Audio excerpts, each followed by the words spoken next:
بسم اللہ الرحمن الرحیم۔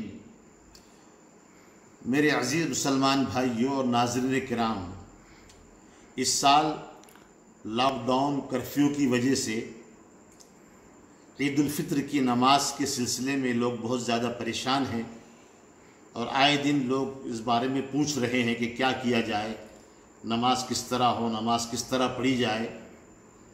لہٰذا اس میں کوئی گھبرانے کی بات نہیں ہے۔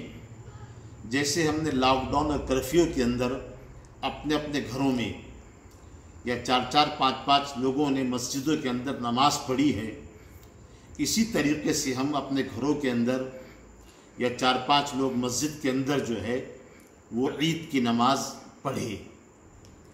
لیکن جیسے جمعے میں 4 مرد ہونا ضروری ہے نماز کے لیے، ایسی عید کے لیے بھی 4 مرد کا ہونا ضروری ہے۔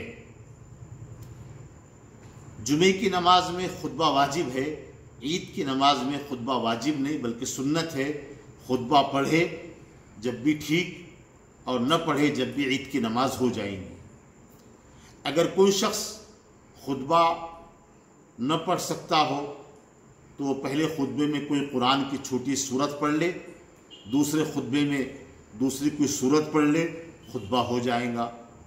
صرف عید کی نماز میں 6 زائد تکبیریں ہیں، اس کے علاوہ اور کچھ بھی نہیں ہے۔ 6 زائد تکبیریں کس طرح ہے وہ اپنے یہاں کے علماء سے یا فون پر مفتیان سے پوچھ لے کس طرح 6 زائد تکبیریں کہی جائیں گی۔ عید کی نماز کے بعد لوگوں سے مصافحہ معانقہ بالکل نہ کرے، کسی کے گھر پہ ملاقات کے لیے نہ جائے، بلکہ جہاں تک ہو سکے اپنے گھروں میں رہے اور اپنے گھروں میں رہ کر لوگوں کو عید کی مبارکباد دے۔ اللہ ہم تمام کو عمل کی توفیق نصیب فرمائے۔